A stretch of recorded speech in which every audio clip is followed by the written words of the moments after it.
The Edith Benson Babies Home in Sherwood has officially reopened, marking a triumphant return after a devastating fire razed the building 5 years ago, displacing over 60 children. The restoration of the vital institution, which came to a cost of 15 million rands, symbolises a renewed commitment to the well-being of children in the region. The flame that engulfed the home left a void in the community, especially for the infants and toddlers who depend on the facility for shelter, care and support. The Babies Home acts as a beacon of hope for children from birth to 5 years of age who are either abandoned, orphaned, abused or neglected and were found to be in need of care and protection by a court. Businessman Vivian Reddy, chairperson of the Sibaya Community Trust, invested 7.5 million rands towards the rebuilding of the home, which can now cater for 70 children. Today is a momentous day for us, where our sponsorship of 7.5 million rand has enabled this amazing home, the Edith Benson Children's Home, to be open, and it's going to house 70 children that are going to be abandoned in society, children that come from broken families. And I'm actually very excited today because this building laid for the last 5 or 6 years derelict, burnt to the ground, and when we were approached, I didn't hesitate to come out here and say we will get involved. And I urge lots of other businesses to come out and lift your hands because the children are our future. Social Development Minister Lindiwe Zulu, who was in attendance, spoke on the importance of corporate support for such initiatives. We are seeing the practical implementation of the Children's Act that encompasses the whole protection and the creation of a conducive environment, the rights of the children and all.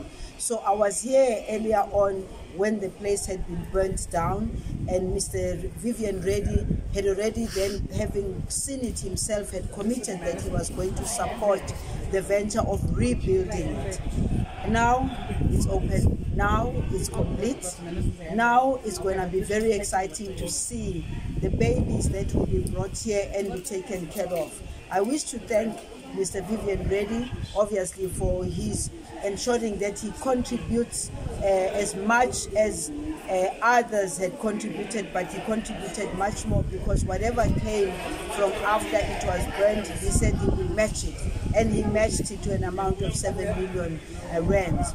But what is much more exciting for me is that even that money was not adequate, not enough, but the people who were building, from the architects to the ones who were doing everything, they also did things pro bono, which therefore means they also contributed to the building of this infrastructure. Desmond Msomi, president of the Child Welfare Durban, said they were grateful for the support they have received in rebuilding of the home. Thanks to the Sibaya Community Trust for being able to give us a grant of 7.5 million, which we added to our 7.5 million for us to be able to reconstruct this building. This building is beautiful. It's going to house about 70 babies. At the present moment, we've got about 15 babies which are temporarily housed at William Clark. In around early February, we'll be moving those babies up here. We're still running short of some furniture, we're running short of cots, but we're appealing to the donors at the present moment to be able to give us more funding for furniture and other extra requirements. Don't be a waste to society. A clean community starts with you. This news broadcast was brought to you by the Rising Sun Digital Team.